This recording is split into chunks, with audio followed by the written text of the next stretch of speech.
The next talk is going to be entitled Coaching the Future, University Esports as a Training Ground.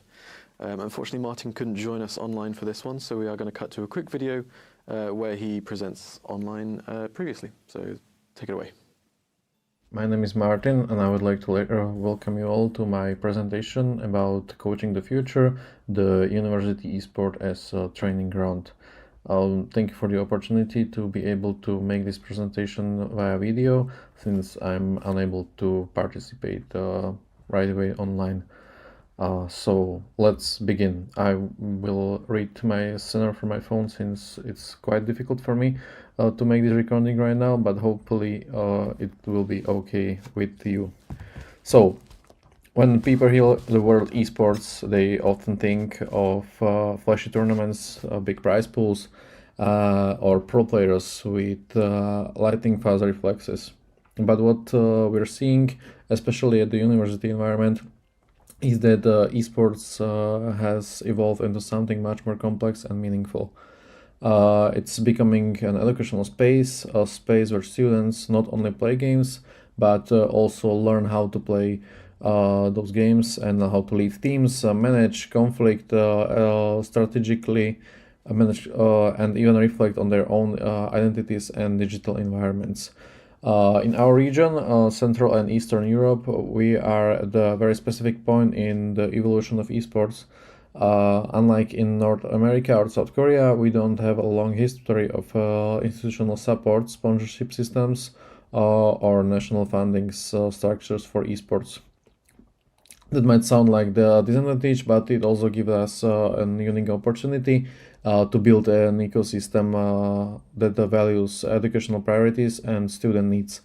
At our University of Cyril and Methodius in Trnava, we've been working on that very process. At the UCM TEDI Bears is basically the university esports team. Is a program that began just with a few enthusiastic students and one teacher that listened to those students. And those students wanted to represent the high school at the esports tournament that was forming nearby. And now it's a full-fledged ecosystem supported with faculty, integrated into academic program, and we have over 120 active players every year. So in the short 5-year history, we can count about 500 participants that has came through a system of UCM TEDI Bears. And even what makes us a little bit different, it's not just the numbers, but that it's fully student-made and supported. The idea of sports is treated not as competition, but also as space for growth, education, and experiment. And in this space, it's one of the biggest questions we started asking was, how do we support the students, but not just as the players, but also as the leaders, organizers, and possibly the future coaches. So for our research goals, as we were developing the UCM TEDI Bears program, one thing became very clear. While the players were improving individually and the number of teams was growing, there wasn't a structured way to support leadership development or coaching. Players were often leaning through trial and error. Captains were figuring things out on their own. Student managers were doing their best, but without any prior training or guidance. And so we started to ask what is actually happening to this environment beyond the gameplay itself. That led us to the central research goal drive for this project. First, we wanted to understand how can a university esports environment, especially one without a formal coaching, still support leadership, team identity, and development of soft skills. In other words, even if there's no full-time coach or paid staff member guiding the team, can an environment itself still teach valuable lesson? And the second, we asked what would a coaching education program look like if it was built specially for those kind of university settings. Not for professional organization with multi-million-dollar budget or even $100,000 budget, not even a full-time trainers working with elite players, but for the university setting, ideally, and to make it into something maybe bigger in the future times. The student leaders, team captains, and aspiring coaches who are trying to improve while also studying, working part-time, and and managing real life commitments. We wanted to build something practical, something realistic and interdisciplinary. So with those two pillars for the research, understand how leadership and team culture emerge into real university esports setting, and second, use those insights to design a coaching curriculum that actually fits the needs of community. So the goal is to simply the surface, but the deeper we went, the more complex and interesting the answers became. So for the methodology, we needed to answer some question I posed. So the leadership development, how it can be built into coaching structures and university esports, and we needed to stay close to the practice. We used participant observation. That was mainly through my side and me being involved with the UCM TEDI Bears almost since the beginning. And in the past 3 years, I was in the main leadership position of this organization. So as I was watching our players and managers do their work, I observed many things, and in weekly or bi-weekly leadership meetings where we plan the tournament, resolve issues, and review performances. So the communication with team managers who each oversee 2 to 3 teams is the structure of the organization. And by observing more than some scrims and official matches and conducting informal interviews with players, captains, and staff members, keep running a log of field notes and reflections and the important moments like internal conflicts, team changes, tournaments results. We have more than 16 active teams. It changes each year with the number of players and which games are popular in those particular academic year. But there are more than 100 students, and we have teams in Counter-Strike, League of Legends, Valorant, Rocket League, Teamfight Tactics, not really a team, but also there was a teams in Dota, right now Rainbow Six Siege. So we are trying to be very friendly towards the players who want to try something new even in the esports environment. So each team has usually 5 players. There are maybe 1 or 2 replacements in some teams, and each team has a student manager, as I said before, and those managers usually have 2 to 3 teams under themselves. And also I would like to point out that our organization works also as part of a real academic accredited subject. So the players who participate, not just players but also managers and the students who participate in this subject get the credits at the end of each semester for participating. So that is like kind of a reward for them to participate. So the students who play on teams are formally enrolled in the esports course. The training session matches and even some theoretical lectures are counting towards their evaluation, and they are graded based on their successes and the number of trainings and stuff like that. So that will be it for methodology, and we can move on to some findings. So based on those long-term observations and involvement with the UCM TEDI Bears, we began to see a clear pattern in how students function, both as players and as a boarded team environment. So let's start first and paraphrase the most important thing. The leadership emerged organically. Even my leadership position emerged organically as I took over the previous leader who left the school, but she like almost picked me up between those students and put me into my place. But it wasn't like nominated, but I moved my way up the ladder to my position, and I see it happening now with other players and managers and also other participants of UCM TEDI Bears. So in almost every team, there are one of two individuals who naturally stepped into leadership position to become a captain of the team. We usually try not to elect the captains and make it on the teams. And in those teams, where they choose the captain, those are usually the better options than the options we choose, because the natural leaders are better ones that chosen leaders based just on skill we see in the table at the beginning of academic year when we structure those teams.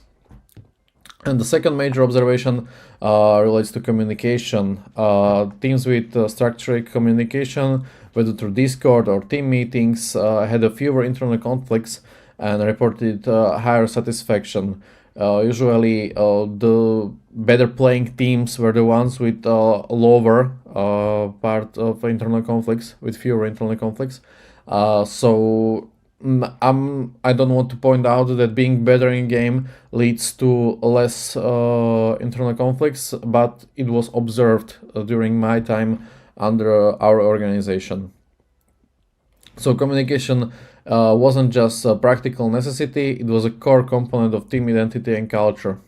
And we saw consistent examples of soft skill development, time management, emotional regulation, and teamwork compromise, even in the conflict resolution parts. In summary, even without formal coaching, the structure and dynamics of the university esports team naturally support the development of leadership, communication, and soft skills, especially in the environment that encourages autonomy, feedback, and collaboration.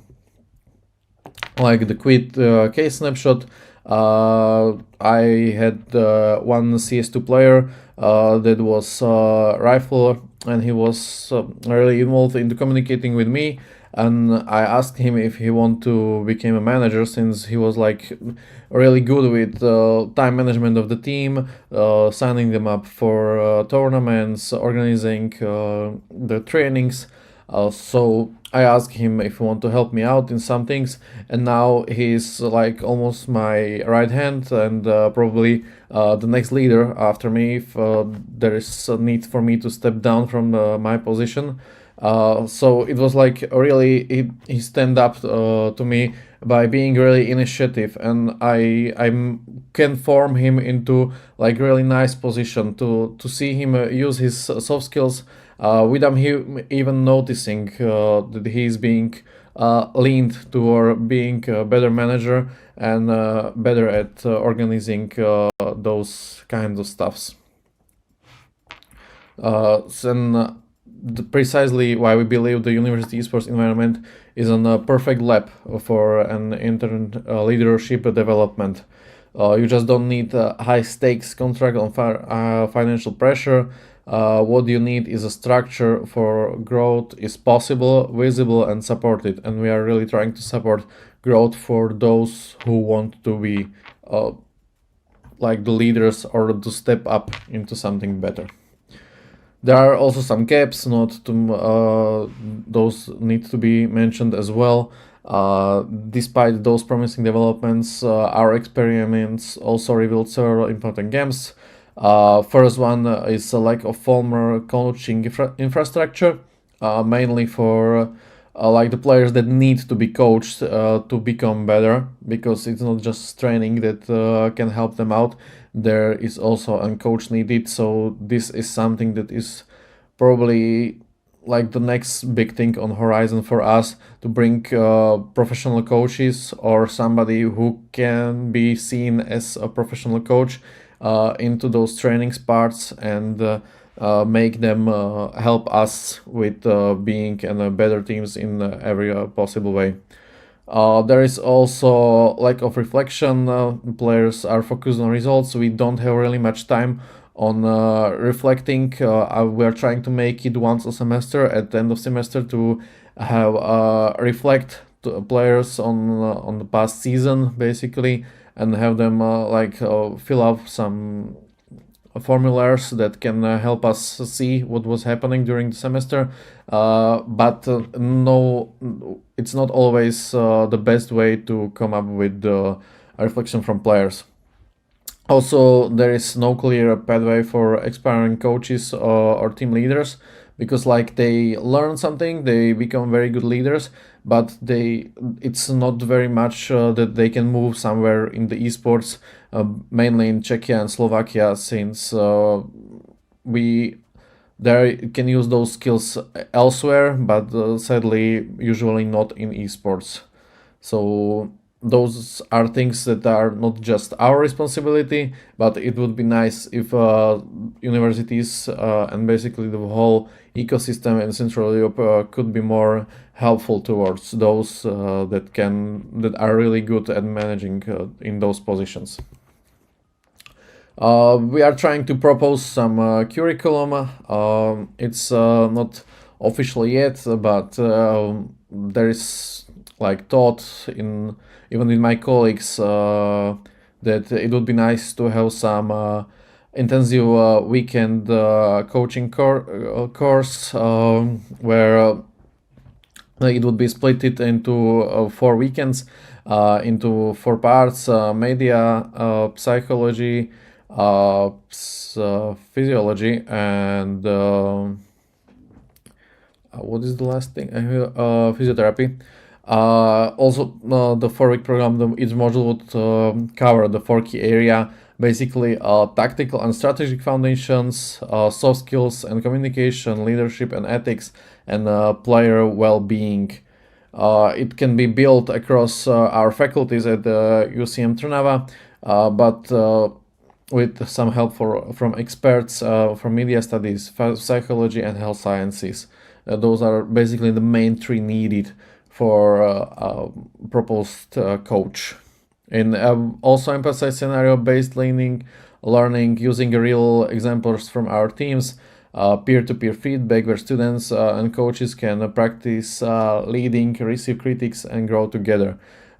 This isn't meant to replace professional coaching licenses, but it can serve as a sort of a gateway, stepping stone for students who can take this first step seriously into esports leadership, and maybe later on to be able to even go through like the big coaching licensing side of things. As we move on to the academic integration, one of our biggest advantages is down at our university that esports is not just extracurricular activity, but as I mentioned before, it's also part of curriculum. So all of the students from UCM Trnava can have the credited subject esports or creative practicum of electronic gaming. Depends on the grade of study. So the players who join then can be enrolled in the course. It's also needed for them to sign this subject in our academic informational system, but it's not very difficult. We also in this year we started with theoretical blocks, so it's not just practical side of things, but we also try to have the students learn something theoretical and to have them more deeply understand how the esports works.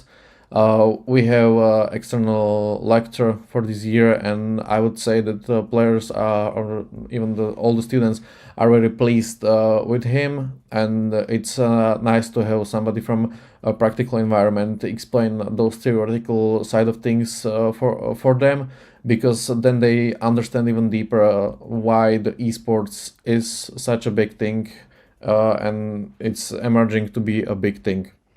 And the next step is to extend this academic model into the coaching education. So that is something we try to create. We want to offer a coaching course that will be elective subject as part of an certificational program, or if it's not an elective subject, it would be just the certification program even for external participants.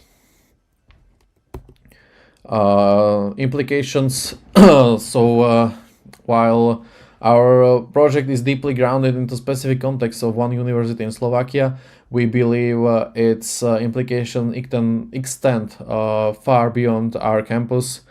First, the Central and Eastern European is still underrepresented in global esports research, especially when it comes to university level initiatives.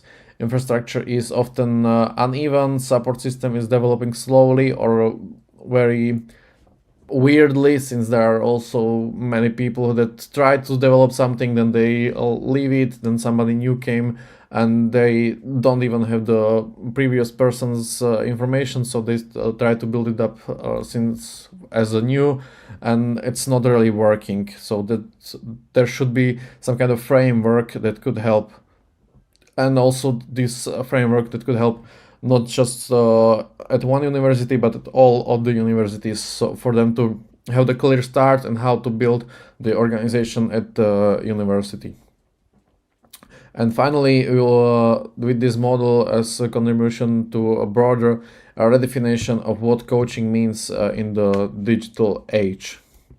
So in conclusion, to summarize our project highlights and how university esports teams can serve as living laboratories, not only for gameplay and competition, but for leadership development, soft skill training, and interdisciplinary education. Through participant observation and deep engagement with UCM TEDI Bears program, we've seen how student teams involve organically, creating their own system of communication, delegation, and responsibility. We've also seen limits of that organic growth, especially when it comes to consistency, burnout, and lack of formal training for emerging leaders.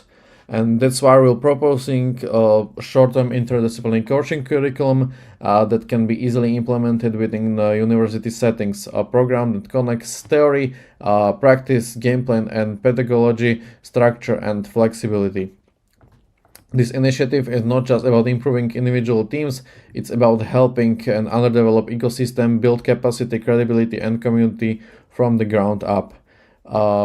And I'm doing so, we hope to contribute a future where coaching in esports is not just afterthought, but a core part of how to grow and sustain the scene, especially in the regions that are still finding their voice in the global stage.